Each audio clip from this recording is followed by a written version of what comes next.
residents of and non-residents present at the IDP camps of Pajula, Odek, Lukodi, and Abok at the time of the attacks. Victims of counts 2, 3, 12, 13, 25, 26, 38, and 39. Murder as a crime against humanity and as a war crime. Civilians killed by the LRA in the course of the attacks on the IDP camps, including at least 4 civilians in Pajula, at least 52 civilians in Odek, at least 48 civilians in Lukodi, and at least 28 civilians in Abok. Victims of count 14, 15, 27, 28, 40, and 41. Attempted murder as a crime against humanity and as a war crime. Civilians the LRA attempted to kill in the course of the attacks on the IDP camps, including at least 10 civilians in Odek, at least 11 civilians in Lukodi, and at least 4 civilians in Abok. Victims of counts 4, 5, 16, 17, 29, 30, 42, and 43. Torture as a crime against humanity and as a war crime. Specifically, regarding the Pajula attack, hundreds of civilians abducted by the LRA and forced to carry injured LRA fighters and looted items, including heavy loads for long distances, while placed under armed guard to prevent their escape. Moreover, under constant threat of beatings or death. Some were tied to each other, and many were forced to walk through the bush barefoot or not fully clothed. LRA fighters beat abductees to make them walk faster. Regarding the Odek attack, civilians severely mistreated by the LRA during the attack and in its aftermath, thereby suffering instances of grave physical abuse, such as beatings with sticks and guns. One woman was raped with a comb and a stick used for cooking, while her husband was forced to watch. Civilians as young as 11 or 12 years old were also abducted and forced to carry heavy loads for long distances, some barefoot, while placed under armed guard to prevent their escape, and again under constant threat of beatings or death. Regarding the Lukodi attack, civilians severely mistreated by the LRA during the attack and its aftermath, and forced to carry heavy loads, some for long distances while tied together, and under constant threat of beatings or death. Civilians were also injured, raped, beaten, and mothers forced to abandon their children in the bush. LRA fighters threw small children, including babies, into the bush as they were crying and making it difficult for their mother to carry looted goods. And regarding the Abok attack, civilians severely mistreated by the LRA during the march from the camp through the bush, forced to carry heavy looted goods, and at least one injured fighter for long distances, oftentimes under the threat of beatings or death. Civilians were beaten as a punishment and to intimidate others, one forced to kill another abductee as a lesson to those thinking of escaping.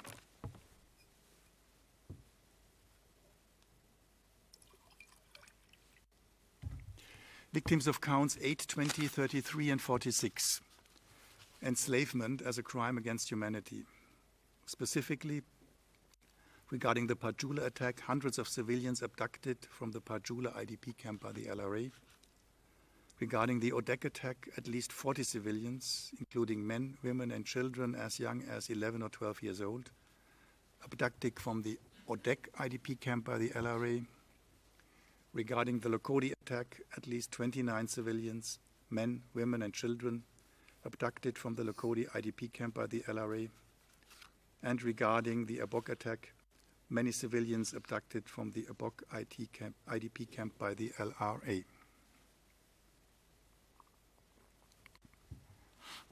Victims of count 9, 21, 34, and 47. Pillaging as a war crime.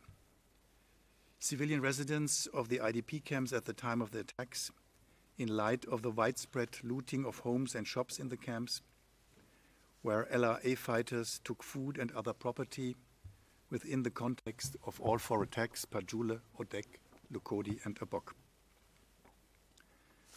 Victims of counts 22, outrages upon personal dignity as a war crime.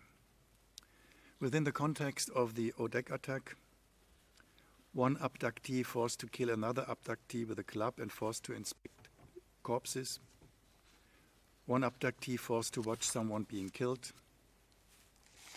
And mothers who were forced to abandon their children on the side of the road, with one child being left in a rubbish pit. Victims of counts 35 and 48.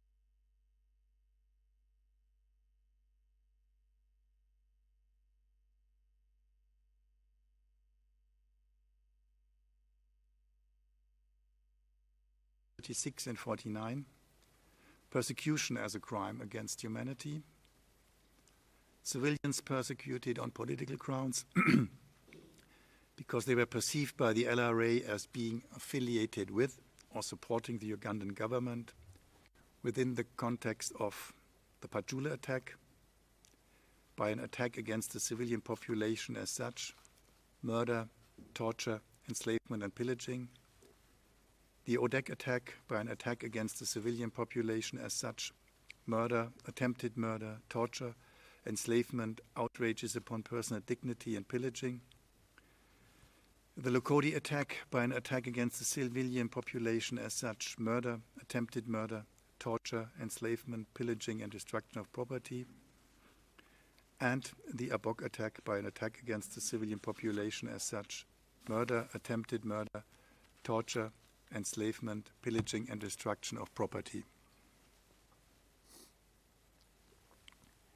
These were all the direct victims of the four attacks. We turn now to the so-called thematic crimes and start with the sexual and gender-based crimes directly perpetrated by Dominic Ongwen.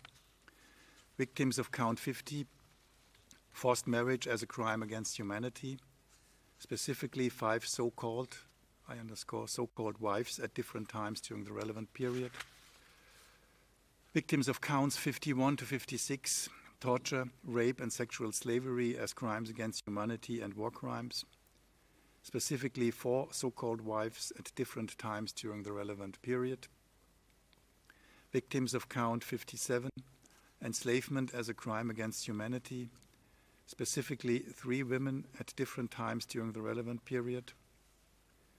Victims of counts 58 and 59, forced pregnancy as a crime against humanity and as a war crime. Specifically 2 women regarding 3 pregnancies during the relevant period. Victims of count 60, outrages upon personal dignity as a war crime. Specifically 2 women at different times during the relevant period. Now turning to the sexual and gender-based crimes not directly perpetrated by Dominic Ongwen. Victims of count 61, forced marriage as a crime against humanity. Specifically over 100 civilian women and girls abducted as so-called wives of male members of the Senior Brigade during the relevant period. Victims of count 62 and 63, torture as a crime against humanity and as a war crime. Specifically, over 100 civilian women and girls abducted by the Senior Brigade, subjected to severe physical and mental pain during the relevant period. Victims of count 64 to 67, rape and sexual slavery, both as a crime against humanity and as a war crime. Specifically, over 100 civilian women and girls abducted and so-called distributed to members of the Senior Brigade during the relevant period. Victims of count 68, enslavement as a crime against humanity. Specifically, civilian women and girls abducted by the Senior Brigade during the relevant period. These women and girls were no longer or not yet subject to institutionalized sexual abuse, but enslaved by being deprived of their personal liberty, restricted and dictated on their movement, including by threats, and subjected them to armed guard. They were subjected to forced labor and physical and psychological abuse.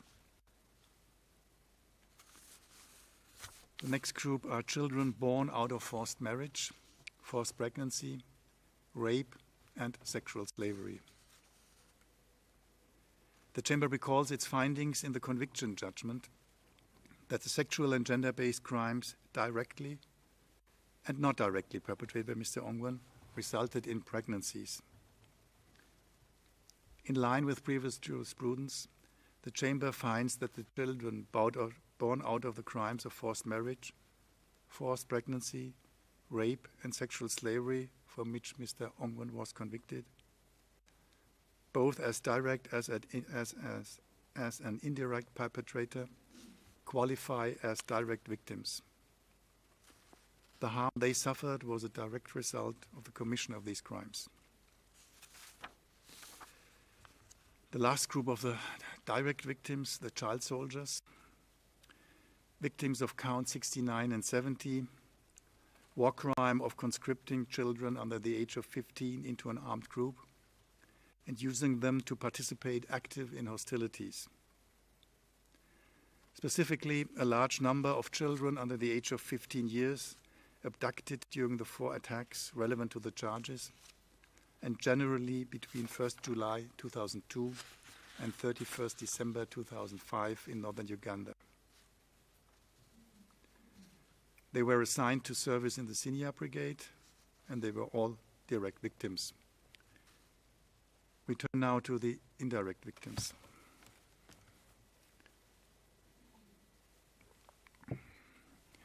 Relying on the court's prior jurisprudence, the Chamber recognizes as indirect victims all categories identified in the Lubanga and Ndaganda cases.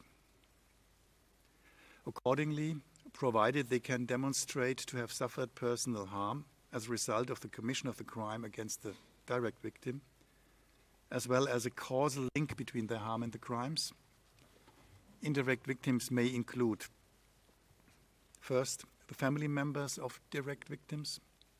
Second, anyone who attempted to prevent the commission of one or more of the crimes under consideration.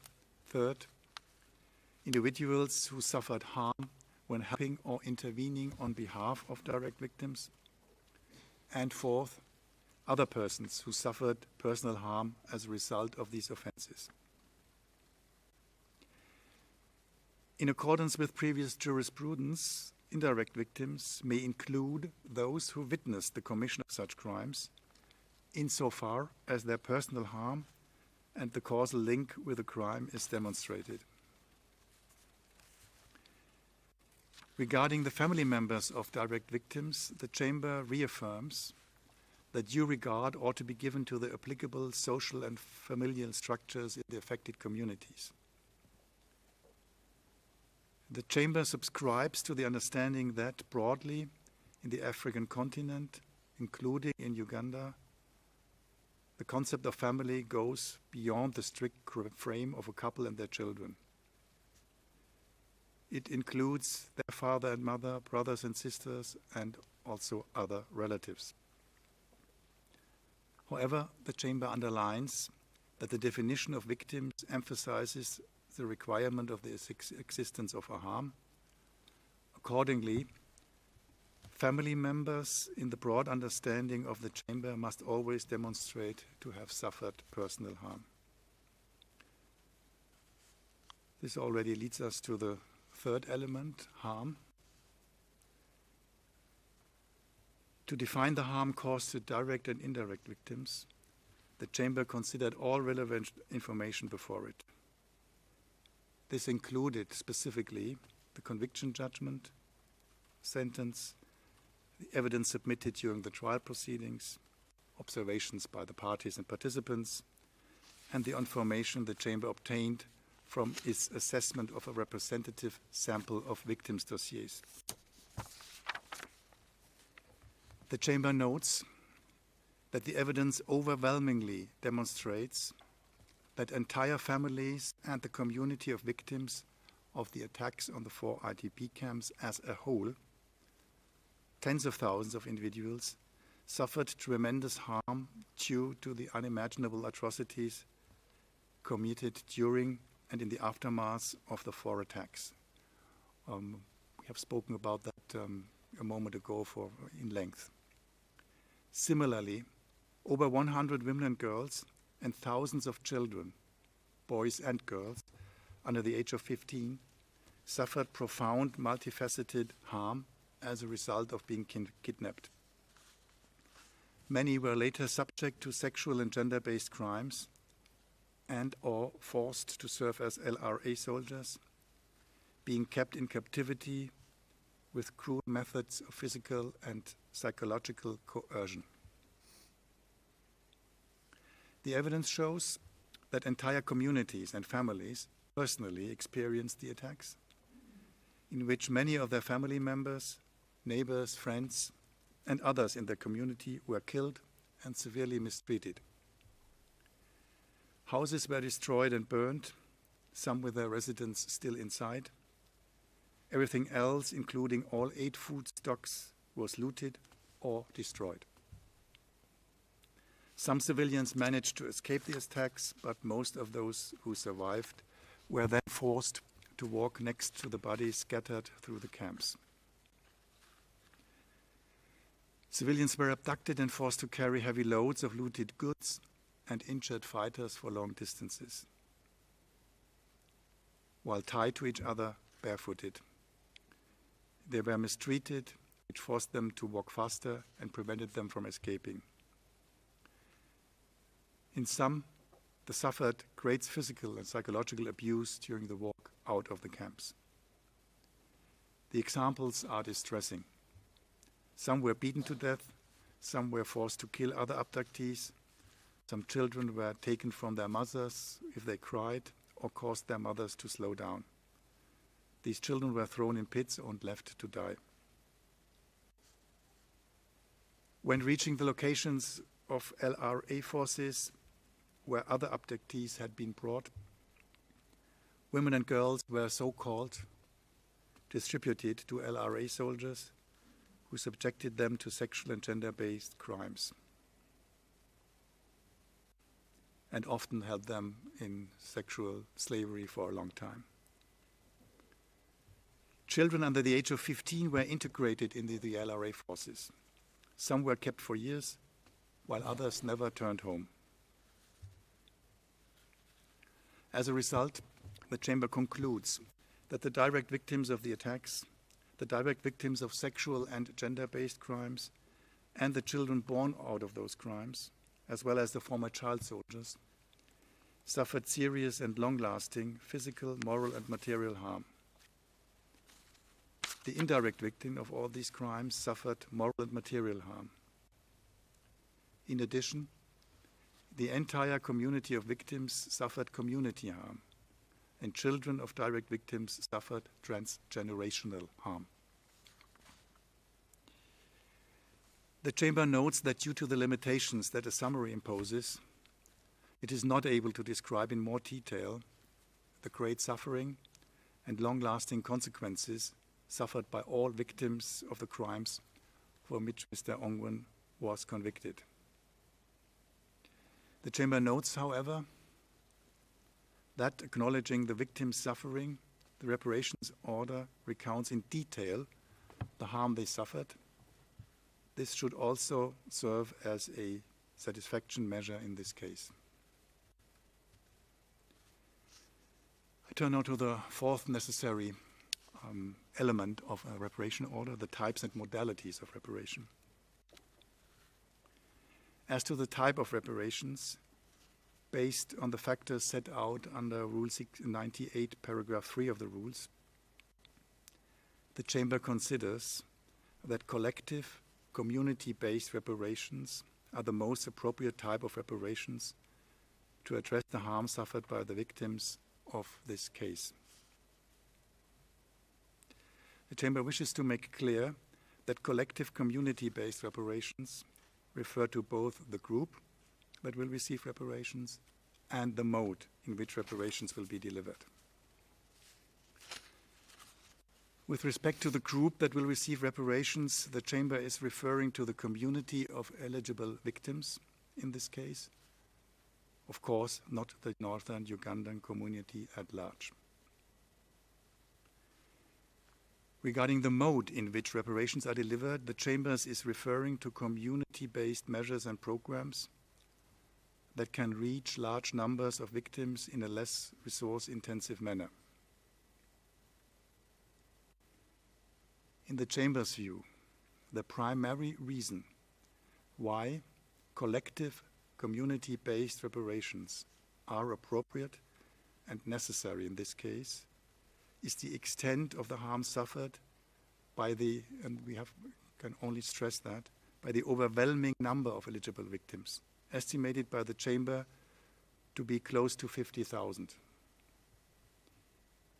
While the Chamber understands the desire for individual reparations, it remains convinced, for the reasons described in detail in the reparations order, that a collective award that addresses the entire community of eligible victims will ensure a more efficient, prompt, and practical approach. The extremely large number of victims would make an individual assessment of their harm for the purposes of granting individual reparations or collective reparations with an individualized component resource-intensive, time-consuming, and in the end it would be disproportionate to what could be achieved. Regarding the modalities of reparations, the Chamber considers that the only way to address the harms in a concrete, effective, and timely manner is through collective, community-based reparations focused on rehabilitation and symbolic or satisfaction measures. Specifically, the Chamber considers that the following modalities should be included. First, rehabilitation measures consisting of collective community-based rehabilitation programs directed at rectifying all types of harms identified by the Chamber, meaning the physical, the moral, material, community, and transgenerational harm. And second, symbolic and satisfaction measures, including a symbolic award of 750 euros for all eligible victims. The Chamber notes that the calculations of the amount of the award are explained in detail in the reparation order. And second, other community, symbolic, and/or satisfaction measures. The Chamber also recalls that its detailed recounting of the harm suffered in the conviction judgment, the sentence, and this order serves as a satisfaction measure in this case. The Chamber is aware of and acknowledges the Trust Fund for Victims' limitations in terms of available resources. The Chamber therefore considers that prioritizations in terms of modalities and victims should apply. Regarding prioritizations of modalities of reparations, the Chamber considers that the payment of the symbolic monetary award should be prioritized over the rehabilitation and other symbolic measures. However, the Chamber is of course mindful of the role of the Trust Fund for Victims and its Board of Directors on the use of its so-called other resources. The Chamber will return to this issue later at the end of this summary. With respect to the prioritization among victims, the Chamber considers that first priority should be given to vulnerable victims who are in dire need of urgent assistance. Second priority should be given to vulnerable direct participating victims.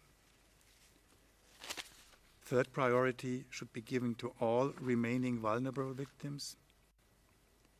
And lastly, all remaining known vulnerable victims should receive reparations. I'm turning now to the fifth and last necessary element of a reparation order. That's the amount of liability. First, a few remarks on the estimated number of victims. The Chamber considers it is not strictly obligated to identify the precise number of potential beneficiaries in the circumstances of the present case, where collective community-based reparations are being awarded. However, noting the recent approach of the Appeals Chamber of this Court, and in an effort to avoid lengthy litigation, the Chamber sets out in the reparations order its determination as to the estimated number of potential beneficiaries. The Chamber emphasizes that the figures are purely estimates, grounded, however, on the strongest evidential basis available to the Chamber at this moment, and for the purposes of assessing Mr. Ongwen's liability for reparations. Having resolved any discrepancies and uncertainties in the estimates provided in favor of Mr. Ongwen, the Chamber considers that the figures detailed in the reparations order represent conservative minimum estimates. They should also not be understood as a definitive determination as to the number of beneficiaries eligible for reparations, nor should they be seen to limit the number of potential beneficiaries who may come forward to be considered eligible to benefit from reparations. The Chamber estimates that the total number of potentially eligible direct and indirect victims of the crimes for which Mr. Ongwen was convicted, for the purposes of determining Mr. Ongwen's liability for reparations, is approximately 49,772 victims, and these include, as I said, direct and indirect victims. How the Chamber reaches this number is explained in detail in the reparation order. Now, some remarks about the amount of Mr. Ongwen's financial liability. The Chamber notes that in line with the Court's jurisprudence, in its determination of the total amount of Mr. Ongwen's financial liability for reparations, it has taken into account four key considerations. First, the type and extent of the harms suffered by the victims of the crimes. Second, the estimated number of potential beneficiaries. Third, the type and modalities of reparations considered to be the most appropriate in the circumstances of the present case. And fourth, the costs to repair the harm of the victims of the case in light of the reparations awarded. Having already addressed the first three considerations, the harm, the number of victims, and the type of modalities of reparations, I will now speak about the cost of repair. The Chamber reiterates that it has awarded, in the present case, collective community-based reparations focused on rehabilitation and symbolic satisfaction measures.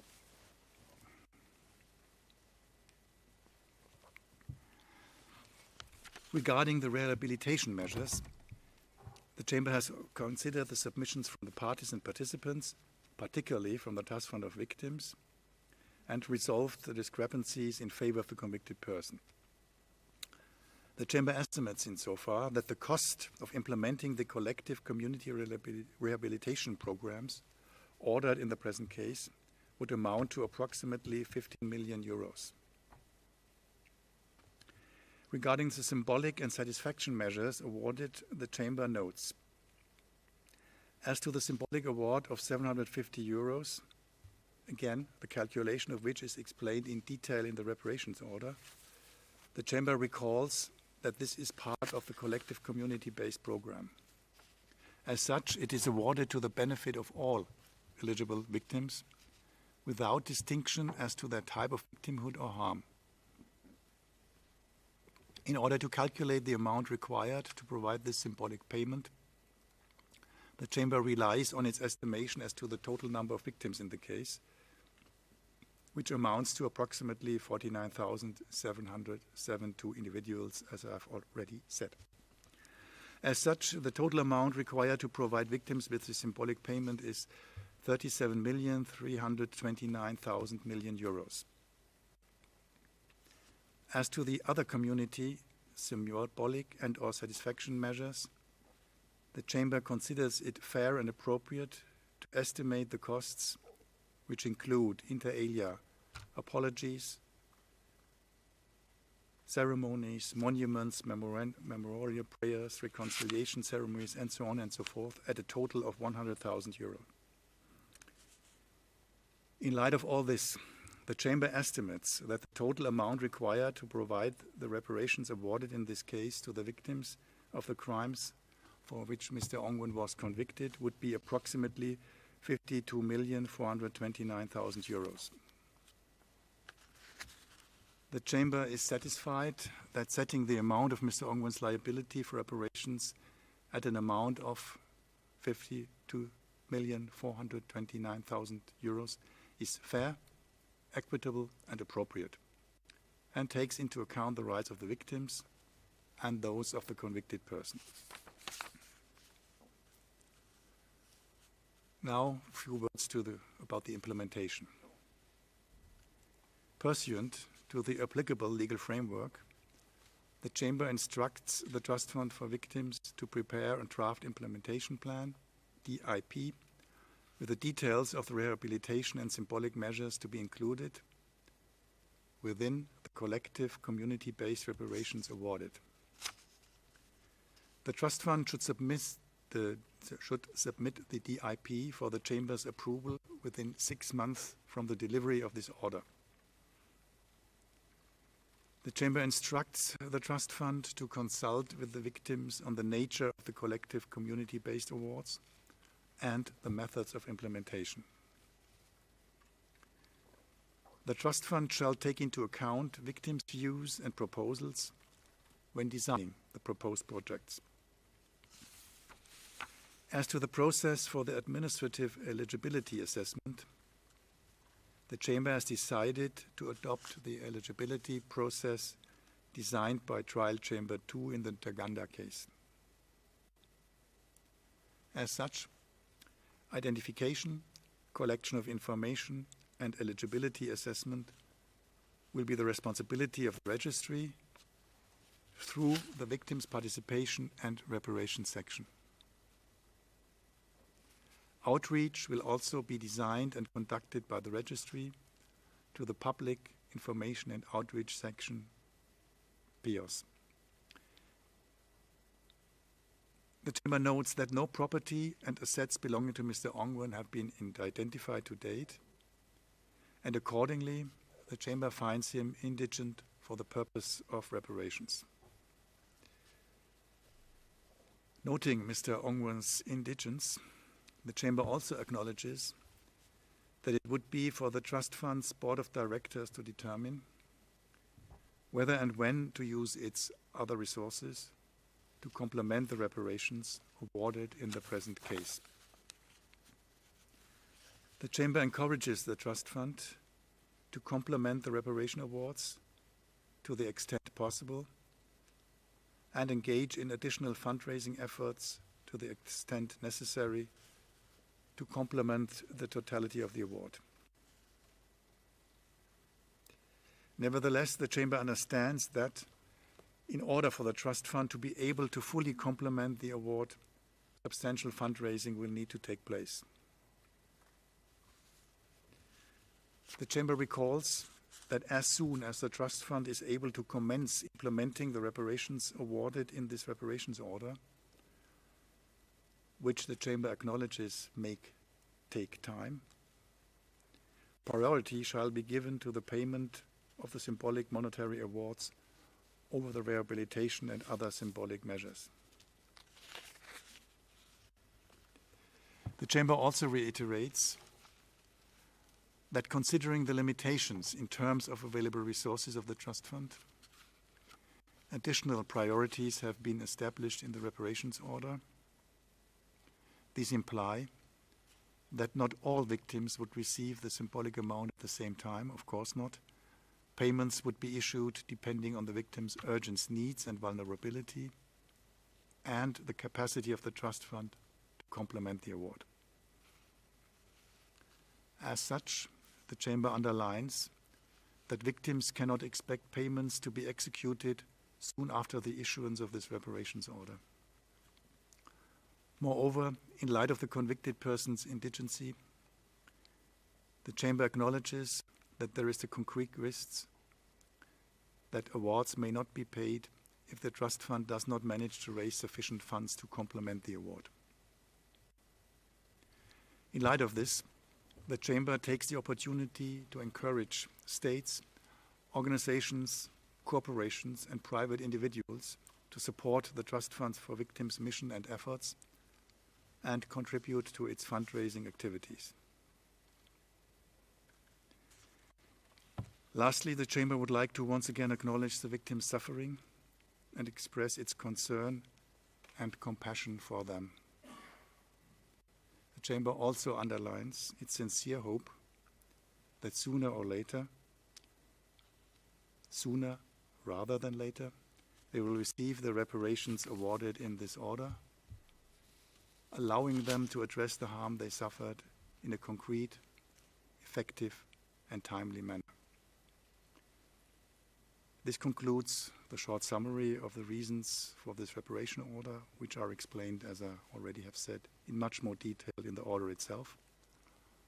At the end of this hearing, we turn now to the disposition of the order, which is also quite long, as you will soon recognize. For the foregoing reasons, the Chamber hereby unanimously adopts the Uganda principles with slight modifications regarding the principles related to types and modalities of reparations and child victims, issues an order for reparations against Mr. Ongwen, awards collective community-based reparations focused on rehabilitation and symbolic and satisfactory measures to the direct and indirect eligible victims in the case, estimates the total number of direct and indirect victims in the case to be approximately 49,772 victims, assesses Mr. Ongwen's liability for reparations at approximately 52,429,000 euros, instructs the Trust Fund for Victims to prepare a DIP pursuant to the requirements outlined in the present order, and submit it for the Chamber's approval by 3rd September 2024 at the latest, invites the parties and the registry to provide observations on the Trust Funds for Victims DIP within 30 days from its submission, instructs the registry through the PIOS to design and conduct throughout the duration of the administrative eligibility process the required outreach campaign for the purposes of these reparations proceedings. After engaging in consultation with the parties, the Trust Fund for Victims, the VPRS, the OPCV, and the country office, instructs the registry through the VPRS to conduct the identification of potential beneficiaries and eligibility assessments pursuant to the instructions contained in the present order, providing within 30 days from the issuance of this order an estimate as to the time it requires to assess eligibility and urgency regarding all participating victims, instructs the registry through the VPRS to commence with the identification of potential beneficiaries as soon as possible and prior to the approval of the DIP, instructs the VPRS and the PIOS to work together to ensure that the administrative eligibility process is completed within 2 years of the present order, finds Mr. Ongwen indigent for the purposes of reparations at the time of the present order, encourages the Trust Fund for Victims to complement the reparation awards and engage in additional fundraising efforts, to the extent necessary to complement the totality of the award. And finally, encourages the states, organizations, corporations, and private individuals to support the Trust Fund for Victims' mission and effort and contribute to its fundraising activity. This concludes the Chamber summary and today's hearing. The Chamber wishes to thank again everyone, specifically the interpreters, the court reporters, and all other registry staff for facilitating this hearing. The court is adjourned. All rise. We will.